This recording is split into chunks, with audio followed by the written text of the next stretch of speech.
Syria was one of the most important lands of the Roman Empire, where different nations had ruled since ancient times. Antioch was the third largest city of Eastern Rome. The Roman conquest of Syria dates back to 64 BC.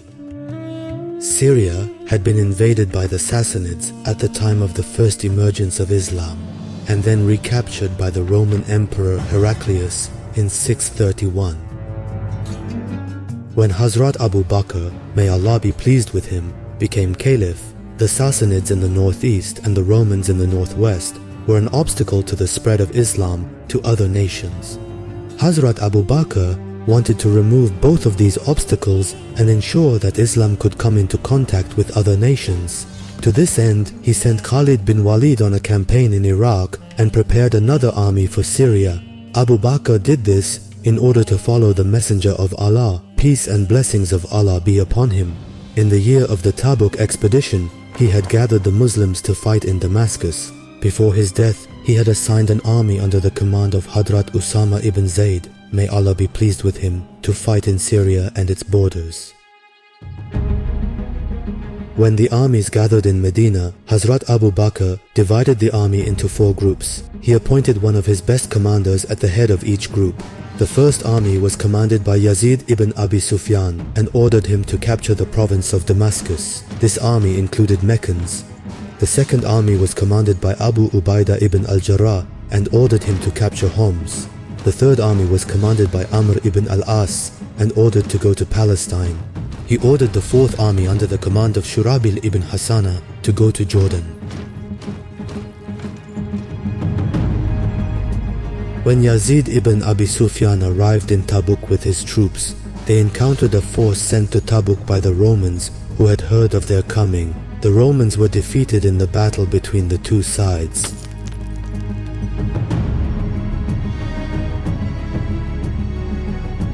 When Emperor Heraclius learned that the Muslims were attacking Rome, he ordered troops to gather from all over the empire and go to Syria.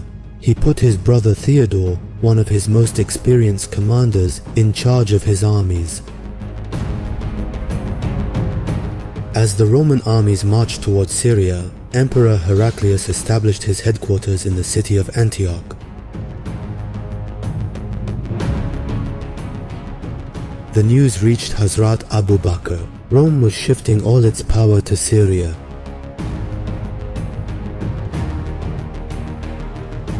Rumors about the large number of Greeks began to spread among the Muslims. Upon this, Hazrat Abu Bakr started sending reinforcements to the Muslims. He sent 2 armies under the command of Al-Walid ibn Utbah and Ikrimah bin Abu Jahl to support the Muslims. Then he sent another army under the command of Muawiyah ibn Abu Sufyan to reinforce his brother Yazid ibn Abi Sufyan. With these last reinforcements, the total number of Muslims was close to 36,000. But the Romans were much more numerous.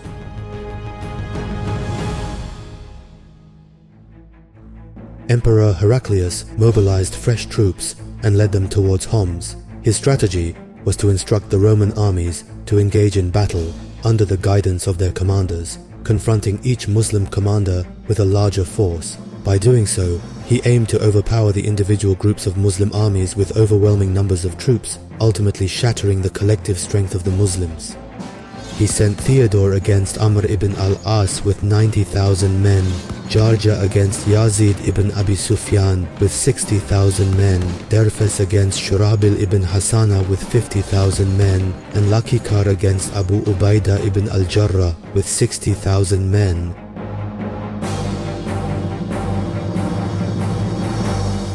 The Islamic commanders wrote to Abu Bakr to ask him what to do in the face of this great event. Abu Bakr is the author of a letter to them with the words, "Gather together and become one army.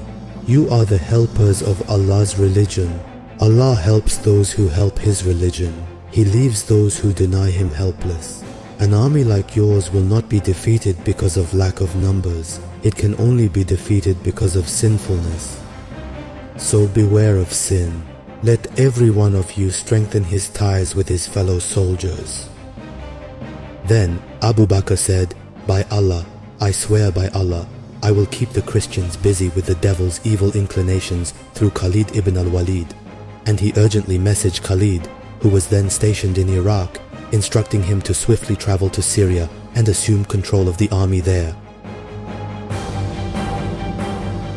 Meanwhile, Khalid bin Walid had completed the conquest of the Sassanid lands west of the Euphrates. He left Muzna bin Haritha at the head of the Iraqi army and moved towards Syria. Khalid bin Walid was an undefeated commander whose name was heard by everyone. The Prophet called him Saifullah, the sword of Allah. Now Khalid ibn al-Walid was on his way to conquest with his army of 10,000 men.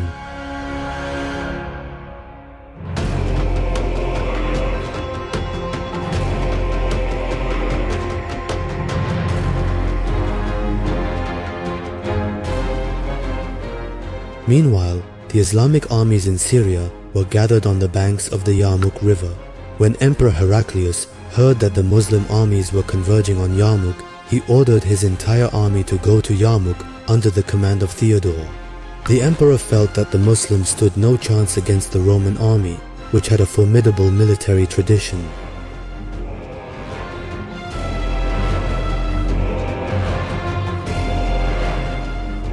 The Muslims were gathered in the Yaqusa valley around Yarmouk. Each commander was at the head of his army. The Romans had also arrived in the valley and set up camp. The two armies began to wait for each other. It was as if they were testing each other's patience before the battle. The two armies faced each other at Yarmouk. However, weeks passed and the battle did not start.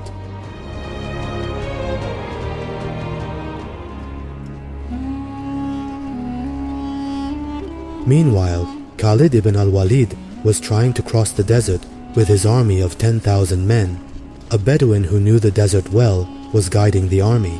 The Bedouin led them along the Simak road until they reached a place called Kurakir. He led them through paths that no one had ever traveled before. He led them on uncertain paths. As they were passing through waterless deserts, the camels and the soldiers began to thirst. Meanwhile, the guide had lost his way in the desert. He asked them if they had seen a tree like a man sitting. When the soldiers said they had not, the guide said that if we did not find that tree, we would not be able to leave the desert and would perish here.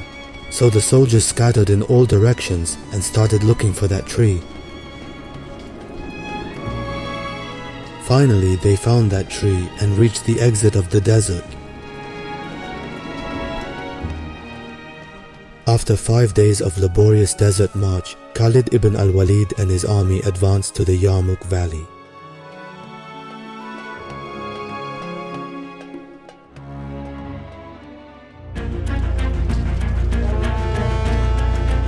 Meanwhile, reinforcements of the Roman army continued to arrive at Yarmouk. The primary sources report that the Roman army numbered 240,000. The Muslims numbered only 36,000. Meanwhile, Khalid ibn al-Walid joined the ranks of the Muslims with his army of 10,000 men. Thus, the number of Muslims reached 46,000. The Muslims rejoiced greatly at the arrival of Khalid ibn al-Walid. It was a great encouragement for them to have an experienced commander like Khalid, who had not seen defeat in this war.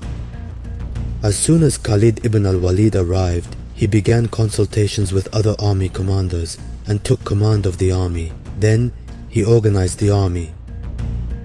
He spread 46 military units, each consisting of 1,000 soldiers, on the battlefield. Abu Ubaidah ibn Jarrah commanded the center of the army. Amr bin As was assigned to the right flank, and Shurabil bin Hassani was assigned to his escort. The left flank was commanded by Yazid ibn Abu Sufyan. Khalid ibn al-Walid led one of the cavalry units he had divided into two and went behind the right flank. He put Qais ibn Hubayra in charge of the other cavalry unit and placed it behind the left flank. Abu al-Darda was the judge of the army that day. Abu Sufyan was also their short storyteller who advised the army and encouraged them to fight. Miqdad ibn Aswad was going among the soldiers and reciting Surah Al-Anfal and the verses of jihad.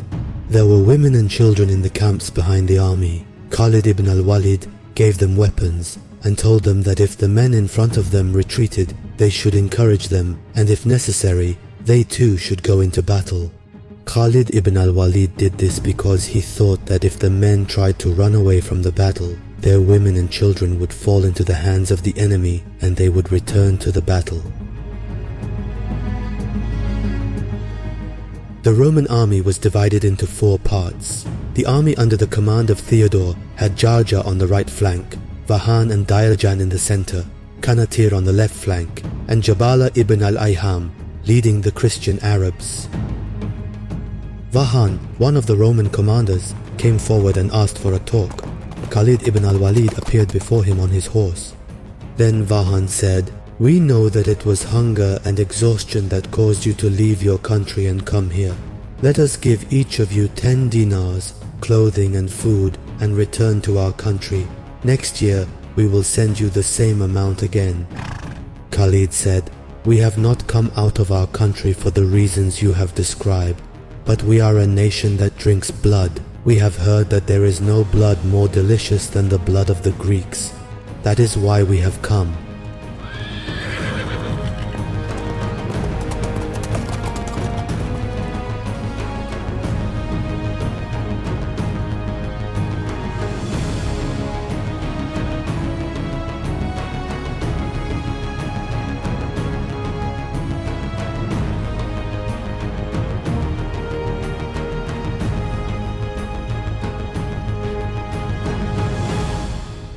While the 2 armies were facing each other and waiting for the battle, Abu Ubaidah ibn al-Jarrah made a speech to his soldiers. "O servants of Allah, help the religion of Allah so that He may help you and stabilize your feet. O community of Muslims, be patient, because patience saves from disbelief. It pleases the Lord, it destroys shameful things. Do not leave your ranks. Do not advance even 1 step against the enemy. Do not start the battle first. Throw spears and cover hard things. Do not say anything except the remembrance of Allah.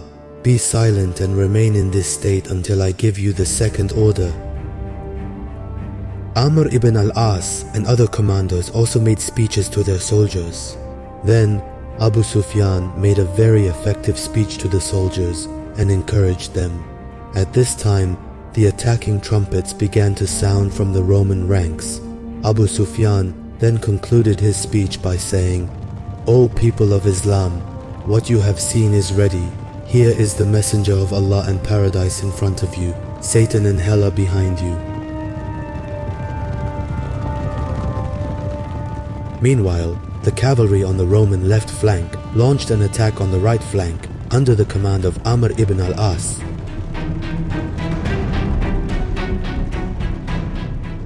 The Muslims had no chance to make a move against this sudden and fierce Roman attack and began to retreat.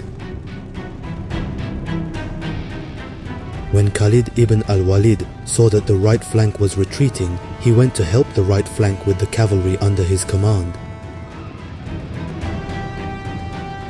However, the right flank was now thoroughly disorganized and began to flee towards the camps. Meanwhile, the women and children in the camp tried to attack the enemy with their weapons, stones and sticks, and prevent the right flank from breaking up. Other commanders held their positions and tried to keep the army in order. The Romans were stunned by the stones and sticks raining down on them, but with the support of Khalid ibn al-Walid and the entry of women and children into the battlefield, the right flank began to regroup and attack the enemy with all their might.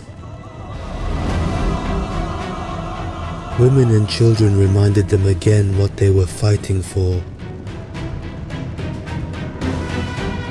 With the support of Khalid ibn al-Walid, he broke the pressure on the right flank and began to push the enemy back.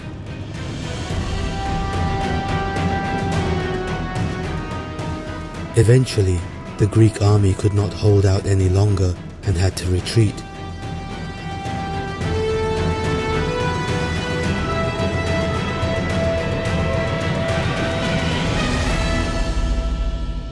The attack was repulsed But the Muslims suffered many martyrs in this attack.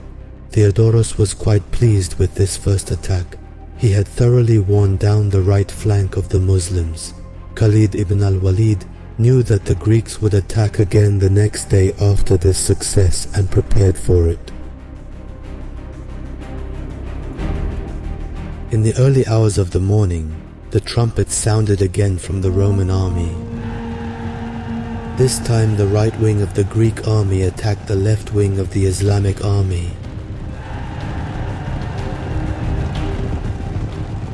While Yazid ibn Abi Sufyan, the commander of the left wing of the Islamic army, was trying to protect his ranks, Khalid ibn al-Walid sent a support cavalry unit under the command of Qais ibn Hubayra to help the left flank. With this support, the Meccan Muslims soon gained the upper hand against the Romans.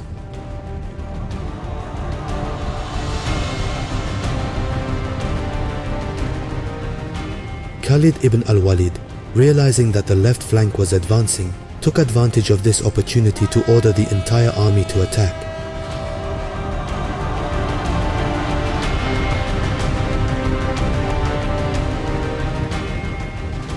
But one of Rome's most effective forces was its experienced archers, who fired thousands of arrows at the Muslims at the same time.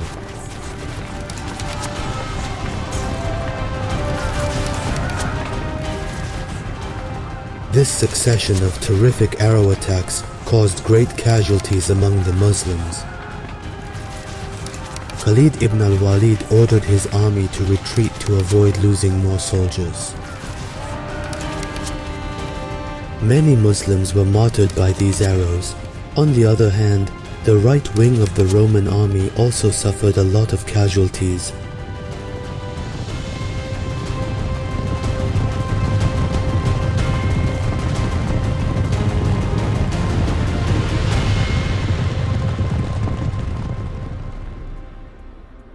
According to the historian Becker, there were disagreements in the Roman army due to some jealousies among the commanders. For this reason, the discipline of the Roman army was deteriorating during the war.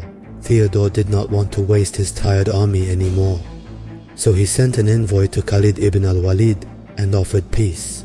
Khalid ibn al-Walid was aware of these weaknesses in the Roman army and was thinking of turning it to his favor. For this reason, he rejected the envoy's offer.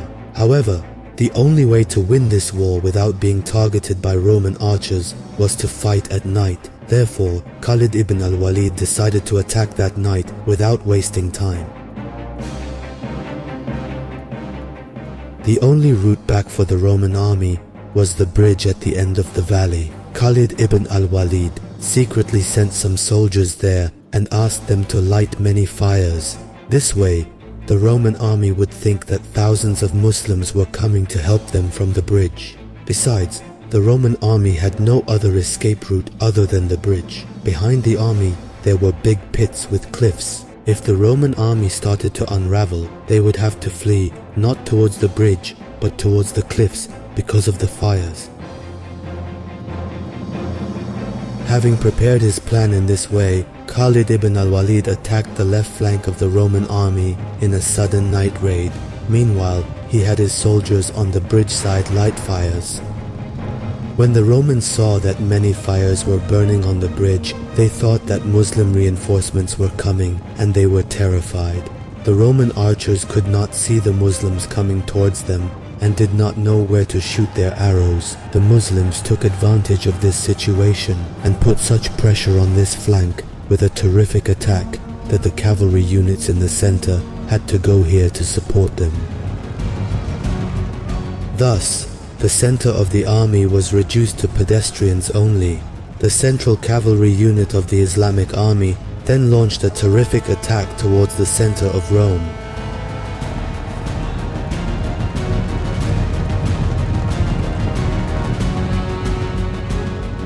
Upon this attack, Rome's central line soon disintegrated. The Meccans on the left flank of the Islamic army were putting tremendous pressure on the right flank of the Roman army. That night, the hearts of the Romans were filled with fear.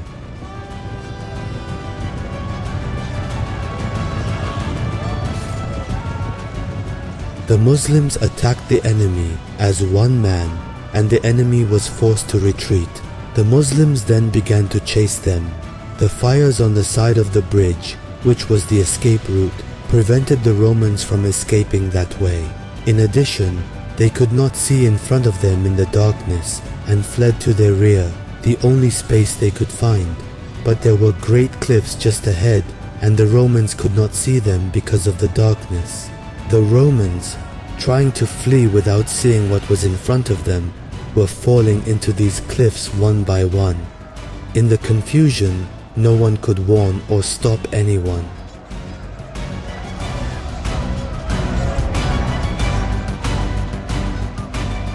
According to the historian Al-Waqidi, an unimaginable number of Romans lost their lives falling into these cliffs.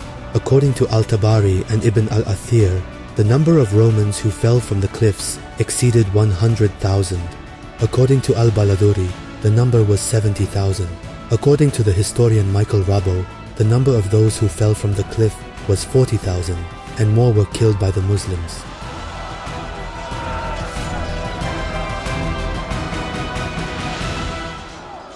According to Al-Waqidi, Abu Ubaidah ibn al-Jarrah asked for a census of the dead at the end of the battle, and it was found that 105,000 Romans had died, excluding those who fell from the cliffs. 40,000 had been taken prisoner, and many more had fled to the mountains and valleys.